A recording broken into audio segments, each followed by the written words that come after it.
करोडो रुपये खर्च पण छत्रपती शिवाजी स्टेडियमची दुरावस्था. मिरजेच्या वैभवशाली क्रीडांगणाकडे महापालिकेचे दुर्लक्ष. नुकसानीला जबाबदार कोण? मिरज शहराच्या मध्यवर्ती भागात असलेले आणि शहराची ओळख मानले जाणारे छत्रपती शिवाजी महाराज स्टेडियम आज गंभीर दुर्लक्षाचे बळी ठरत असल्याचं चित्र समोर येत आहे. क्रीडा विकासासाठी आणि स्टेडियमच्या सुशोभीकरणासाठी करोडो रुपये खर्च करण्यात आले. मात्र आज या स्टेडियमची अवस्था पाहता नागरिकांमधून तीव्र संताप व्यक्त केला जातो आहे. मिळालेल्या माहितीनुसार स्टेडियम परिसरातील नव्यानं उभारलेल्या इमारतींच्या खिडक्या फुटलेल्या अवस्थेत आहेत.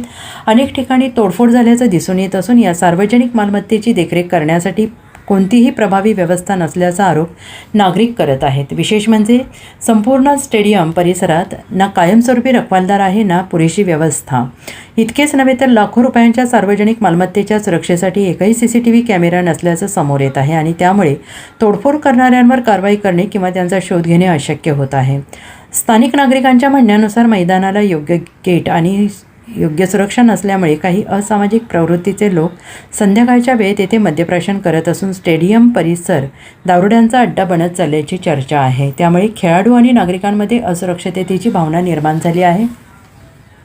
एकेकाळी खेळाडू घडवणारे आणि विविध क्रीडा स्पर्धांचे केंद्र असलेले हे मैदान आज स्वतःच्या अस्तित्वासाठी झगडत असल्याचे चित्र आहे. मैदानाची आणि परिसरातील सुविधांची अवस्था दिवसेंदिवस खालावत चाललेली असून त्याकडे संबंधित प्रशासनाचे दुर्लक्ष होत असल्याचा आरोप नागरिक करत आहेत.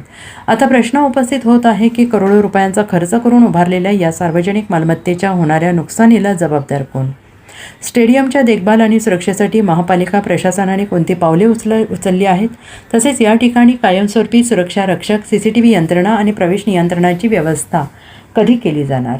मिरज शहराची शान मानल्या जाणाऱ्या छत्रपती शिवाजी महाराज स्टेडियमचे संवर्धन आणि संरक्षण करणे ही प्रशासनाची जबाबदारी असून याबाबत तातडीनं ठोस उपाययोजना करण्याची मागणी नागरिकांमधून होते आहे.